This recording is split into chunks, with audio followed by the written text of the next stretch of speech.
Hello friends, welcome back to our channel Only Excellence.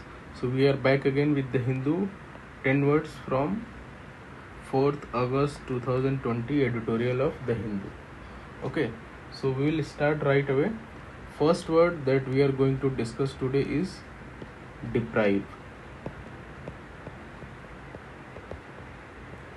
Deprive का हिंदी जो मतलब होता है, इसका जो हिंदी मतलब होता है ये होता है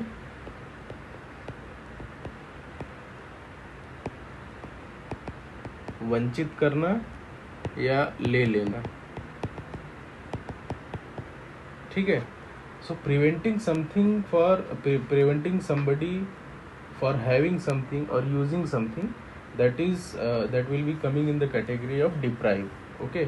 So अगर किसी आदमी से या किसी जगह से कोई भी चीज़ हम उसको करने के लिए रोकते हैं या करने के लिए उससे वो करने का जो उसका राइट है उसको अगर छीन लेते हैं तो उसको हम बोलते हैं deprive. Okay. Like depose someone, especially a member of any party or member of any group, to have office. So उसका अगर कोई ऑफिशियल पोजीशन है, अगर उसको वापस ले लिया जाता है तो उस सेंस में भी डिप्राइव वर्ड का यूज करते हैं. ओके. सो इसका जो सिमिलर वर्ड है इंग्लिश में, similar word of deprive is strip और डिनाई, एंड दूसरा जो है इसका है डिस्पोजेस. ओके. सो उसका जो पोजेशन है, पोजेशन का राइट अगर उससे ले लिया जाता है तो उसको बोलते हैं डिस्पोजेस. अपोजिट वर्ड अगर बोलें डिप्राइव का अपोजिट वर्ड बोले, अभी डिप्राइव में क्या कर रहे हैं, वंचित कर रहे हैं, ले रहे हैं उससे, वो जो उसका राइट है उसको वापस ले रहे हैं, तो इसका अपोजिट वर्ड में क्या हो जाएगा,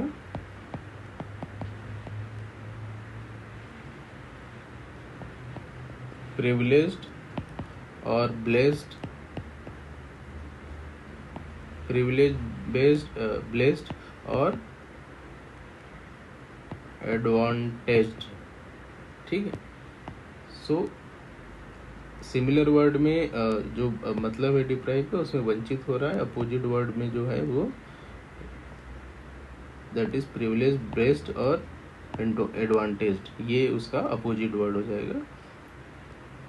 नेक्स्ट जो वर्ड है हमारा दैट इज रिस्ट्रेंड. ओके.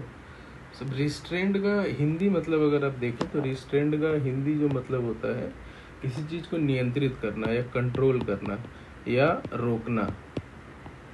ठीक है.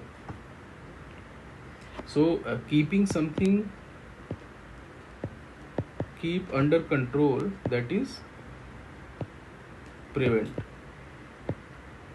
किसी चीज को स्टॉप करना, कंट्रोल करना, उस सेंस में इस वर्ड को यूज करते हैं रिस्ट्रेन.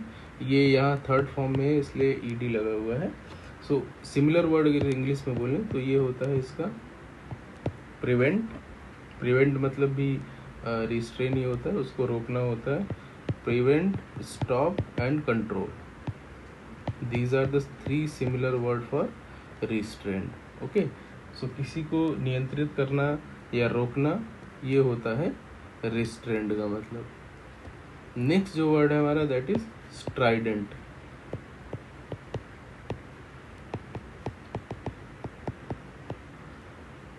अब स्ट्राइडेंट का दो मतलब होता है. एक तो मतलब होता है वेरी लाउड एंड हार्श. अगर कोई आदमी काफ़ी तेज और काफ़ी लाउडली और काफ़ी हार्शली बोल रहा है तो उस सेंस में इस वर्ड को यूज करते हैं स्ट्राइडेंट. सेकेंड जो इसका मतलब होता है कि presenting your point of view, specially your controversial one, with very forceful way. So कोई भी अगर एक कंट्रोवर्शियल पॉइंट है, अगर उस पर अपना व्यू अगर आप देते हैं और काफ़ी फोर्सफुली देते हैं, सो उस सेंस में भी इस वर्ड का यूज करते हैं हम स्ट्राइडेंट का. ओके. सो स्ट्राइडेंट के सिमिलर वर्ड अगर आप बोलें इंग्लिश में तो एक तो लाउड हो गया, हार्श हो गया. तीसरा जो वर्ड एक होता है that is screeching. So these are the similar word for strident in English. Hindi अगर इसका मतलब बोले तो हिंदी मतलब होता है इसका कठोर. ओके. एक तो होता है कठोर, दूसरा स्क्रीचिंग का अगर एग्जैक्ट मतलब लेंगे तो स्क्रीचिंग मतलब कोई भी ऐसी चीज which is very harsh to hear, मतलब उसको सुन के आपको ऐसा लगेगा कि it is very harsh. So ये सिमिलर वर्ड हो गए आपके स्ट्राइडेंट के। अपोजिट वर्ड अगर बोले सो स्ट्राइडेंट में क्या है, लाउड है, हार्श है, स्क्रीचिंग है। अपोजिट वर्ड इसका क्या हो जाएगा, सॉफ्ट हो जाएगा। दूसरा एक वर्ड है सॉफ्ट का ही सिमिलर वर्ड है, दैट इज डल्सेट, DULCET, इसको याद रखिएगा। नेक्स्ट जो वर्ड है हमारा दैट इज ड्यूबियस। अब ड्यूबियस का मतलब होता है, हिंदी जो मतलब होता है इसका, ये होता है संदिग्ध। So anything which is very hard to believe और which is doubting, which you cannot rely easily. So anything which is not having the certainty. So उसमें ये उस सेंस में इस वर्ड को यूज करते हैं ड्यूबियस को। मतलब इसका हिंदी में एक तो होता है संदिग्ध, दूसरा एक अनिश्चित भी होता है। So anything which is for if you are going to believe you will be very hesitant on that और वेरी डाउटिंग ऑन दैट, ये होता है ड्यूबियस का मतलब, जो संदिग्ध है। ठीक है। सो सिमिलर वर्ड अगर इंग्लिश में बोले इसका, so similar word for dubious is doubtful or suspicious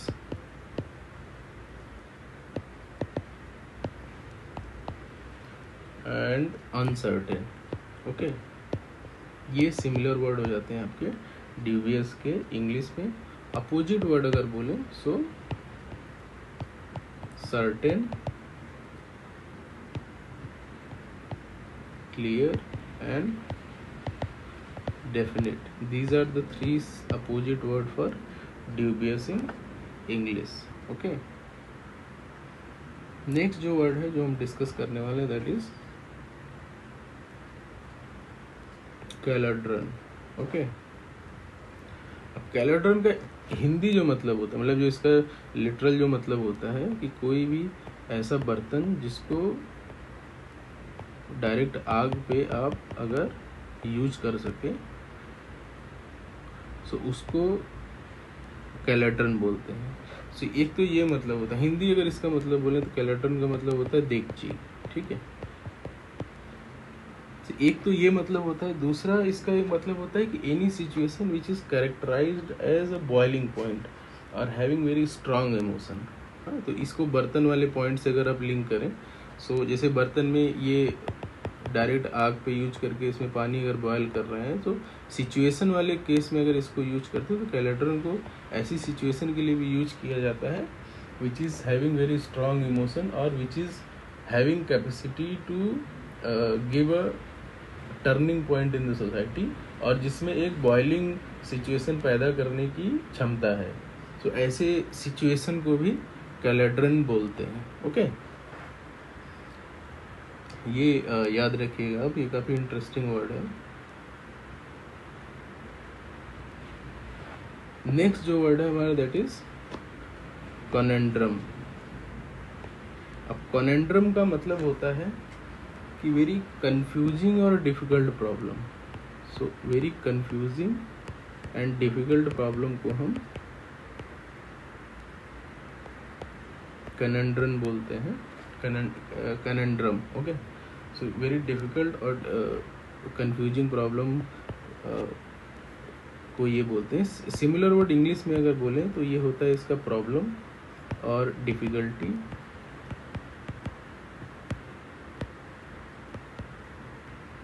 और पजल, ये सिमिलर वर्ड हो जाते हैं आपके इंग्लिश में। हिंदी में अगर इसका मतलब बोले तो हिंदी में कनेंड्रम का मतलब होता है पहेली।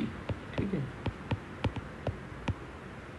सो कोई पजल है, अगर कोई कंफ्यूजिंग या डिफिकल्ट सिचुएशन या प्रॉब्लम है, तो उस सेंस में इस वर्ड को हम यूज करते हैं कनेंड्रम को। ओके, नेक्स्ट जो वर्ड है हमारा दैट इज पैसिफिकेशन।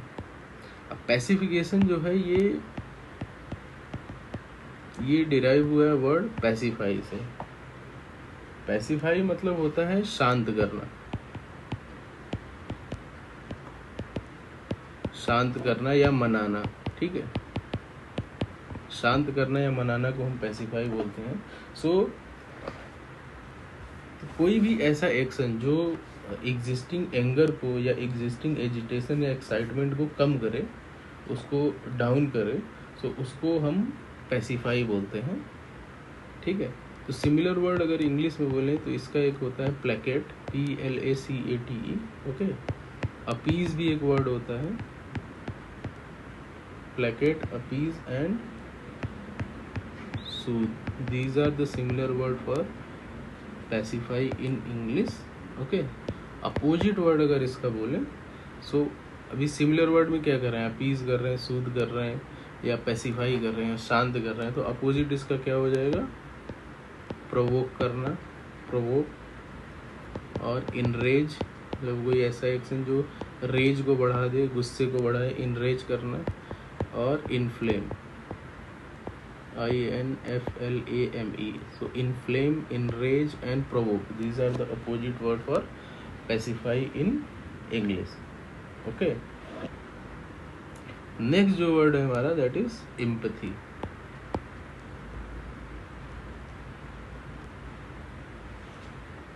एम्पैथी का अगर हिंदी मतलब बोले तो एम्पैथी का मतलब हिंदी में होता है सहानुभूति, सहानुभूति या हमदर्दी। ठीक है,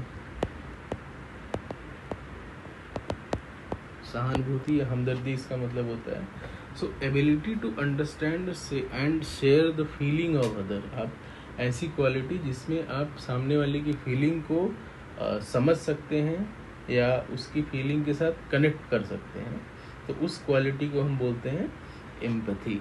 okay, so similar word English में अगर बोलें तो एक तो होता है अंडरस्टैंडिंग,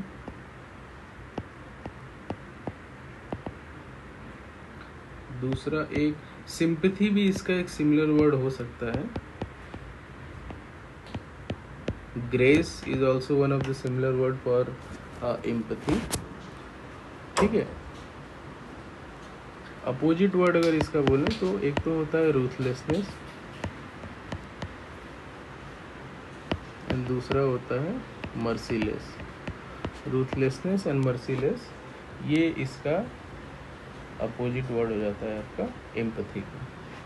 नेक्स्ट जो वर्ड है हमारा that is stumbling. So stumbling का मतलब होता है ठोकर।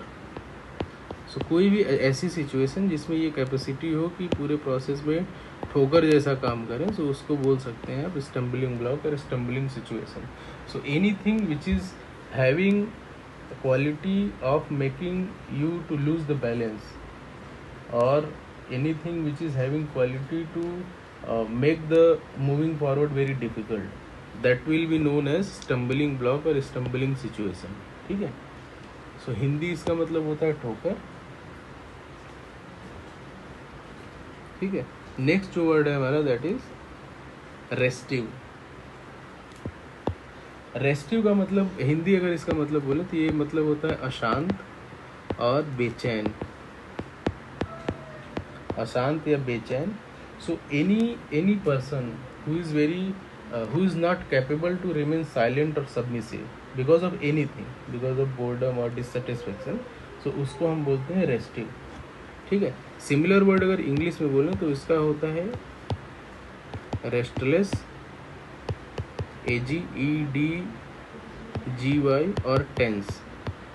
Restless, edgy and tense, these are the similar word. Opposite word अगर इसका बोलें आप तो होता है calm and second word is peaceable. ये अपोजिट वर्ड हो जाता है रेस्टिव का। ठीक है, सो ये रहे आज के 10 वर्ड्स फ्रॉम द हिंदू। सो आप वीडियो को देखिए पूरा, लाइक कीजिए, शेयर कीजिए, सब्सक्राइब कीजिए। Thank you so much for watching.